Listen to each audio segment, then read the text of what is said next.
Hello, good afternoon, everyone. Welcome to the Thought Tree. We are here with the Hindu analysis of 17th January.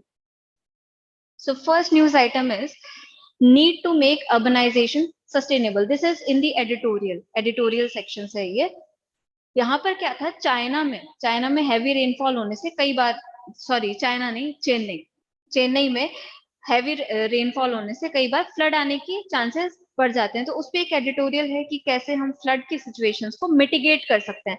बाद में आता है, उसके बाद हम प्रिवेंटिव मेजर्स लेते हैं, उससे पहले हम मिटिगेशन के मेजर्स ही इम्प्रूव कर ले, क्योंकि रेनफॉल तो होगी, बाढ़ कभी भी रेनफॉल की वजह से नहीं आती। रेनफॉल आती है, पानी को जाने का, ड्रेन होने का रास्ता नहीं मिलता।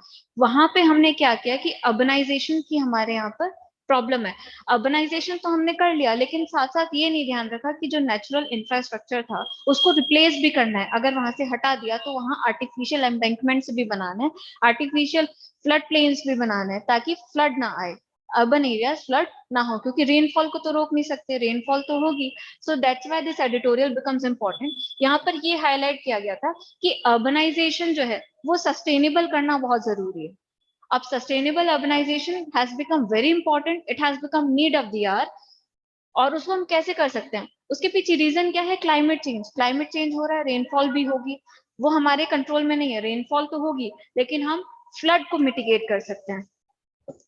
What we can do is green energy use करनी है, low carbon technologies, green energy, natural infrastructure को प्रिजर्व करना है। नेचुरल इंफ्रास्ट्रक्चर क्या है? जो नेचर में ऑलरेडी था।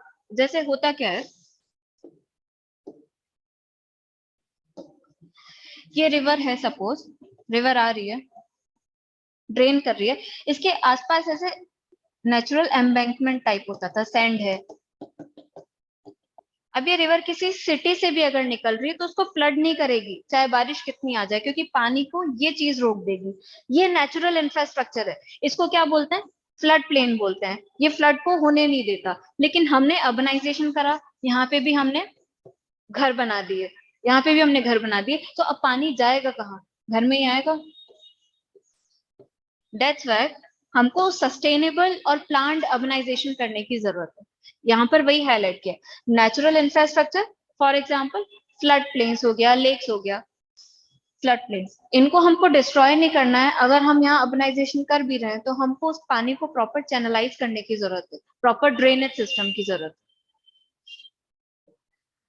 अनदर थिंग इज हमको कम्युनिटी प्लानिंग डेवलप करनी है। किसी भी लोकल एरिया के डेवलपमेंट के लिए लोगों का पार्टिसिपेशन बहुत इंपॉर्टेंट हो जाता है। आप जिस भी एरिया को डेवलप कर रहे हो वहां के लोगों को और इंक्लूड कर लो, आपके पास आइडियाज भी आएंगे। और इम्प्लीमेंटेशन वाला जो लैक होता है, जनरली हम पॉलिसीज बना देते हैं, इम्प्लीमेंट नहीं कर पाते, तो इम्प्लीमेंटेशन भी यहाँ पर प्रॉपर हो पाएगा। So that's why urban sustainable planning becomes very important. और ऐसा नहीं है कि ये इशू आज ही है। Urban planning, India is an epitome of drainage planning, urban planning. Harappan civilization थी, Indus Valley civilization was a very developed urban civilization. It was known for drainage system, particularly Dholavira. The region of Dholavira was known for its spectacular drainage system. तो जब हम उस time पे कर पाते थे तो आज क्यों नहीं? अगर हम सही जगह एफर्ट्स करें तो we can improve on it. यहाँ पर एक रिपोर्ट इंपॉर्टेंट हो जाती है।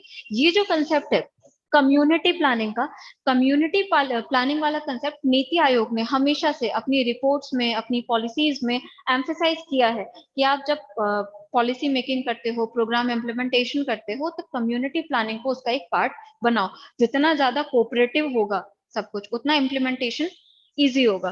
तो यहाँ पर एक रिपोर्ट है, reforms in urban planning capacity in India, क्योंकि अर्बनाइजेशन, सस्टेनेबल अर्बनाइजेशन न्यूज में है तो ये रिपोर्ट इंपॉर्टेंट हो जाती है। लेकिन आज क्यों reforms in urban planning capacity in India, ये जो रिपोर्ट है it is release by NITI आयोग, रिलीज बाय नीति आयोग। NITI Aayog is what? National institute for transforming India. इसने किसको रिप्लेस किया था? प्लानिंग कमीशन को। नीति आयोग गवर्नमेंट का थिंक टैंक है, सारी पॉलिसीज को फ्रेम करता है, बनाता है। लेकिन नीति आयोग क्या काम नहीं करता है? नीति आयोग फंड एलोकेट नहीं करता, नीति आयोग सिर्फ प्लान्स एंड पॉलिसीज बनाता है।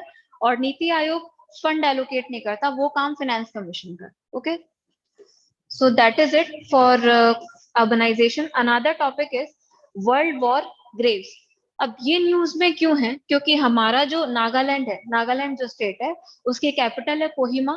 कोहिमा में वर्ल्ड वॉर के टाइम की, फर्स्ट वर्ल्ड वॉर हुआ था, सेकेंड वर्ल्ड वॉर हुआ था, उसके टाइम की कुछ पिक्यूलियर यूनिक फीचर्स वाली ग्रेव्स मिली है। has Nagaland's capital Kohima has unique symmetry with a tennis court। यहाँ पर एक टेनिस कोर्ट में सिमेट्री मिली है और उसमें भी अलग अलग फीचर्स मिले। फीचर्स हमारे लिए इतने इंपॉर्टेंट नहीं है, इंपॉर्टेंट सिर्फ ये है कि नागालैंड में ऐसी ग्रेव्स मिली हैं। It is one of the world War Graves maintained by Commonwealth war Graves commission. इनको मेंटेन कौन करता है? ये जो वर्ल्ड वॉर की ग्रेव्स हैं, इससे रिलेटेड जो भी डेटा है, जो फैक्ट्स हैं या जो हिस्टोरिकल साइट्स हैं, इनको कौन प्रिजर्व करता है? Commonwealth war Graves commission. Commonwealth war Graves commission. तो इंडिया में पर्टिकुलरली नागालैंड की कैपिटल कोहिमा में ऐसी कुछ पिक्यूलियर फीचर्स वाली मिली है। होता क्या था, वर्ल्ड वॉर के टाइम पे बहुत ज्यादा डेथ्स होती थी, it was a devastating war. तो वहां पर अलग अलग जगह पर सिमेट्रीज बनाई गई थी, इवन टेनिस कोर्ट को भी नहीं छोड़ा। तो टेनिस कोर्ट में यहाँ पर एक सिमेट्री मिली है। So that's why this was in news. Again, as we have discussed in 16th January's Hindu analysis, tonga एक जगह हमने देखी थी, यहाँ पर और देख लेते हैं। टोंगा की लोकेशन आपके लिए इंपॉर्टेंट हो जाती है। टोंगा जो नेशन है, अब ये न्यूज में है, तो इसकी लोकेशन आपके लिए इंपॉर्टेंट हो जाएगी।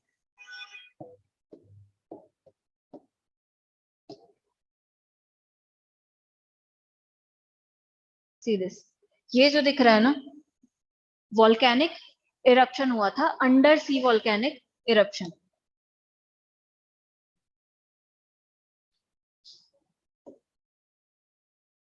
Tonga is here Pacific Ocean है, ऑस्ट्रेलिया और न्यूजीलैंड से पास में पड़ता है पैसिफिक ओशन। तो आपको ओशन याद रखना है, tonga nation lies in Pacific ocean. और यहाँ पर अंडर सी, अंडर वाटर वॉल्केनिक इरप्शन हुआ था। तो इससे क्या चांसेस हैं? सुनामी जनरेट होने के चांसेस हैं, और सुनामी बहुत डिवास्टेटिंग होती है। That's why the countries are on high alert.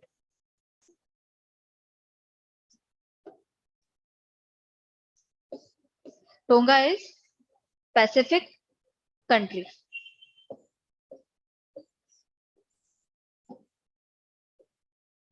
World War graves clear है।